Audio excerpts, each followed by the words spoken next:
Benvolguts, benvolgudes. Avui parlarem sobre l'ús ètic i responsable de la intel·ligència artificial amb l'Arlet Brufau i Centelles, que és jurista experta en IA a l'Observatori d'Ètica en Intel·ligència Artificial de Catalunya. Bon dia, Arlet. Bon dia, Elisenda. Què és això de l'ètica i la intel·ligència artificial? Quins drets tenim en aquest sector? Sí, molt bona pregunta i crec que és una pregunta molt extensa, que per tant intentaré contestar-la d'una manera molt breu per tal de que quedi clar el concepte. En definitiva, nosaltres des de l'Observatori d'Ètica en Intel·ligència Artificial de Catalunya, l'OIH, el que fem és garantir i treballar perquè la intel·ligència artificial sigui ètica i responsable. I amb això què volem dir? Per ètica hem d'entendre que s'han de posar les persones al centre i en aquest canvi tecnològic que és la intel·ligència artificial, per tant, amb aquest impacte que tindrà cap a i està tenint ja cap a la societat, hem de garantir que tant els sistemes com la normativa com les administracions públiques ubiquin les persones al centre en la utilització de la intel·ligència artificial. I a més ha de ser responsable. I és que quan diem responsable ens estem referint a que s'ha de complir amb les obligacions existents, perquè no només hi ha el reglament d'intel·ligència artificial, com després entrarem, sinó que hi ha tot un gruix de normatives que tenim ja sigui des de Catalunya, a nivell d'estat espanyol o també a nivell de la Unió Europea, o fins i tot parlem també de convenis internacionals, els quals s'han de complir quan implementem i utilitzem la intel·ligència artificial. En definitiva, la intel·ligència artificial no ha d'estar exempta de la normativa i les obligacions que regula la societat, sinó que també aquesta ha de complimentar amb tot l'entramat jurídic i posant, com deia, les persones al centre. És a dir, quan fem servir la intel·ligència artificial també hem de tenir aquest punt de vista, que jo crec que hauríem de tenir amb totes les eines, de tenir les persones al centre, fer-ne un ús ètic, responsable i de més. Aquí tenim dos conceptes, sobretot quan parlem d'intel·ligència artificial, parlant de la nova, dels nous algoritmes i del que fa ús la població més general, que per una banda tenim les dades que ens serveixen per entrenar aquests algoritmes i per l'altra banda tenim la implementació, qui fa els algoritmes en si. I amb això comentaves abans, que hi ha lleis o regulacions, tots hem sentit parlar de la GDPR o la llei que regula la protecció de dades i també de l'Acte d'Intel·ligència Artificial d'Europa. Si ens pots fer una pinzellada de cada un? Sí, tant ben segur. En definitiva, del que ens estàs parlant és que com dius, tot canvi o tot sistema o tota tecnologia ha de tenir una regulació. Si entenem que les cadires en les quals estem seient i els micròfons que estem utilitzant compleixen una normativa, hem d'entendre també que la intel·ligència artificial o l'ús de les dades, ja siguin les nostres dades o les dades en general, han de tenir també una regulació i l'han de complir. Per tant, partint ja d'aquesta lògica, m'agrada molt parlar de la importància de la normativa, parlar d'ella com l'aplicabilitat del seny, en definitiva, és a dir, hem de fer servir aquest sentit comú i regular també els sistemes d'IA. Llavors, el que em preguntaves, les dades tenen una normativa específica, que és el Reglament General de Protecció de Dades, que ja estem més familiaritzats, perquè des del 2016 en la Unió Europea i el 2018 ja més el que ens ocupa com a normativa interna dins de l'estat espanyol.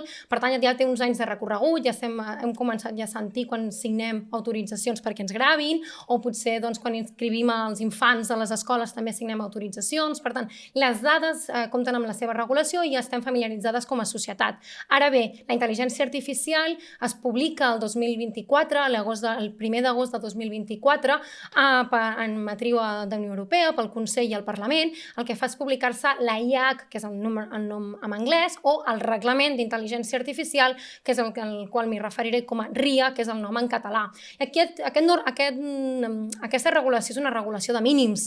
Hem de celebrar que tinguem la primera regulació mundial que valora i comença a treballar la regulació en l'àmbit de la intel·ligència artificial, però com dic és de mínims perquè es caracteritza perquè només regula els sistemes de risc. Per tant, el que fa el reglament no és una compilació com podria ser una Constitució o un Codi Civil o fins i tot un Codi Penal. El reglament senzillament el que fa és regular les diferents categories de risc que s'atribuiran als sistemes d'intel·ligència artificial, establint quins són prohibits, com podria ser, per exemple, aquells sistemes que fan un control psicològic de la societat i que per tant ja no estan autoritzats dins de la Unió Europea i no podran tenir lloc, o en segon lloc estableix els permesos i dins dels permesos fixa unes categories i a cadascuna d'elles té unes obligacions. En definitiva i molt resumit, d'això es tractaria el Reglament d'Intel·ligència Artificial. Per tant, com veiem, queda un ampli àmbit a regular com serien els drets, com serien les obligacions que hem de fer com a usuaris, tenir clar quines obligacions hem de demanar als proveïdors i als dissenyadors, etc. No obstant,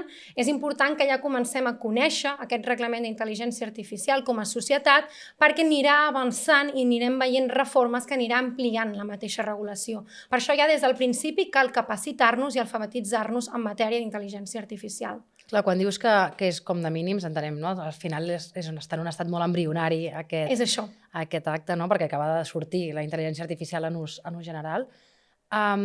Com a usuari sabrem quin nivell de risc té una eina?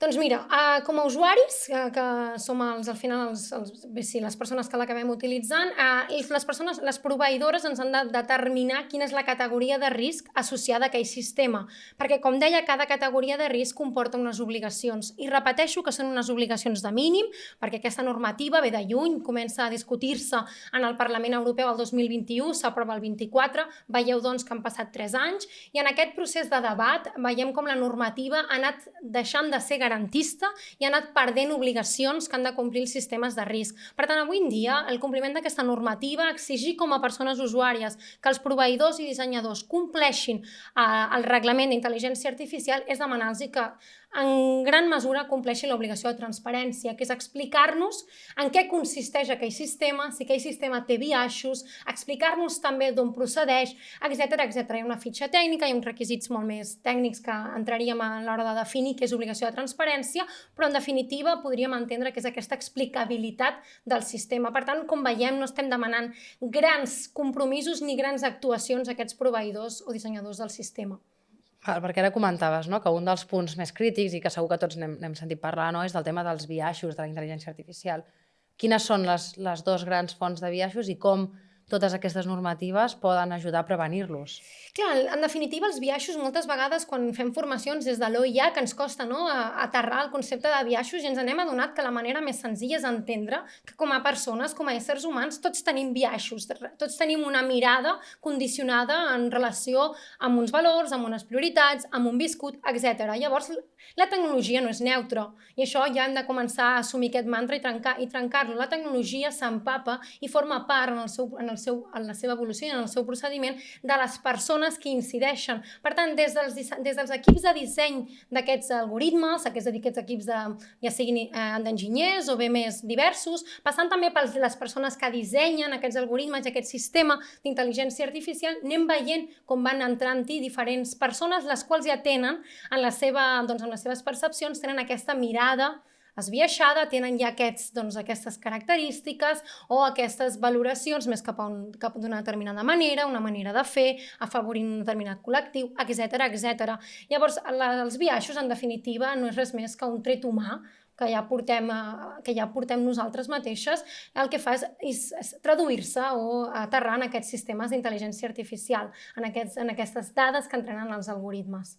Llavors, el que hauríem de treballar també bastant és en aquestes dades, en intentar almenys detectar aquells biaixos que siguem conscients d'ells i no inconscients. Clar, per això reclamem sempre que les dades han de ser de qualitat. I aquí connecto molt amb el que explicava al principi de per què la IA ha de ser ètica. I la IA ha de ser ètica perquè no vol dir que no inclogui biaixos. És molt difícil que les dades o les persones eliminem aquests biaixos.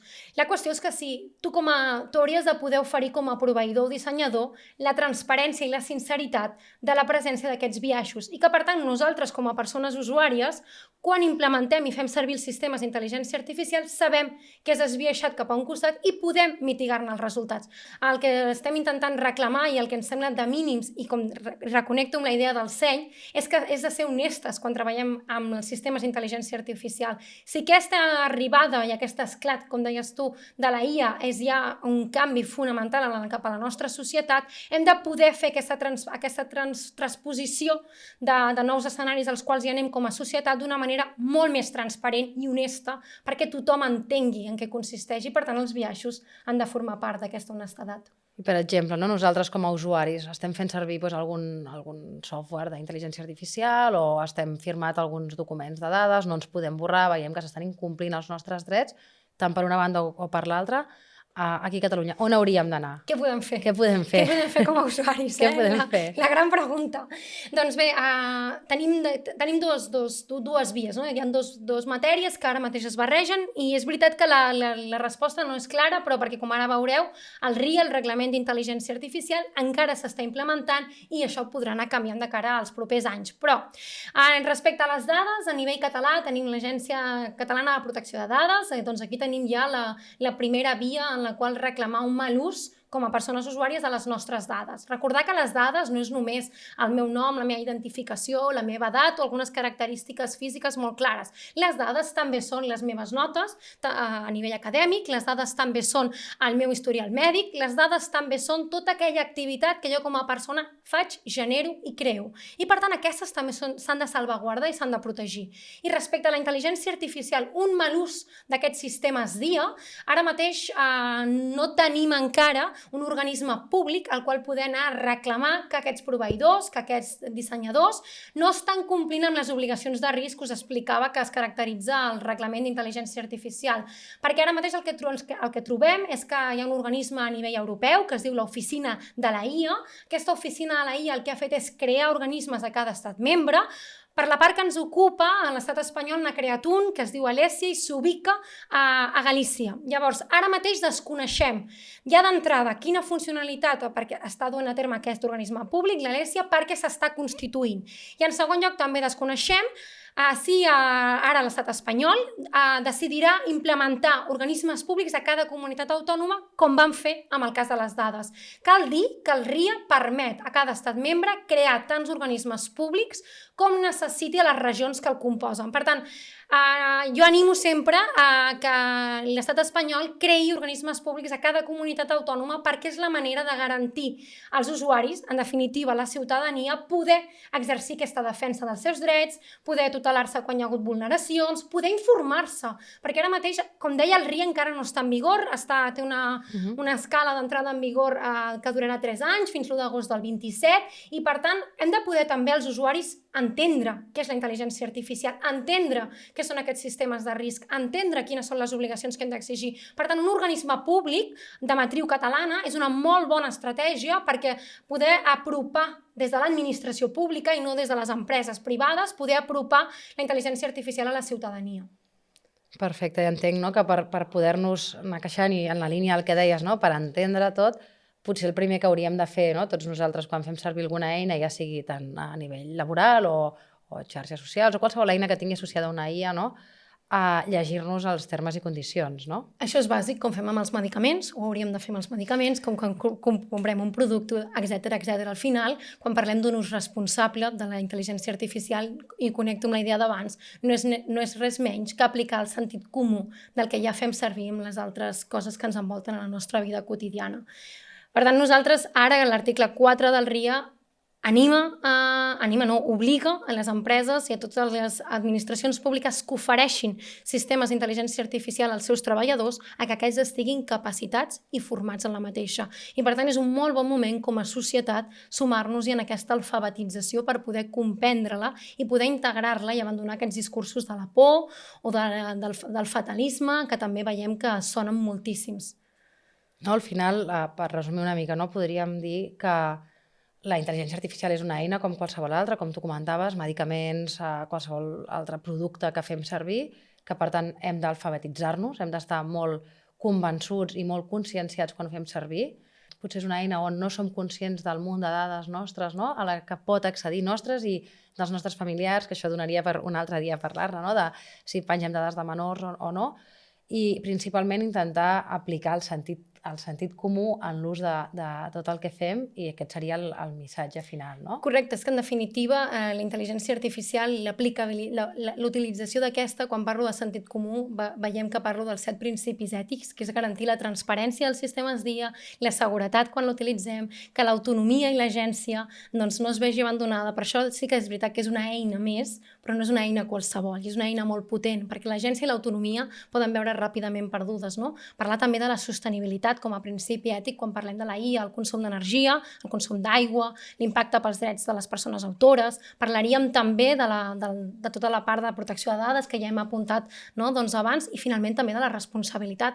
Ha de poder existir un sistema de responsabilitat quan els sistemes d'IA fallen, doncs tenir clars també si utilitzen en persones menors d'edat, doncs qui serà el responsable. Veiem que és tot un gran entramat, un repte que se'ns obre com a societat i l'ètica ens pot acompanyar moltíssim, pot ser la nostra brúixola per poder-la aplicar i integrar d'una manera que construïm uns fonaments sòlids de la intel·ligència artificial. Doncs espero que hi confio amb gent com tu perquè així sigui, ens ajudeu a que els més tecnòlegs puguem tenir aquests fonaments i ens puguem formar nosaltres i desviaixar menys i ajudar a formar a la resta.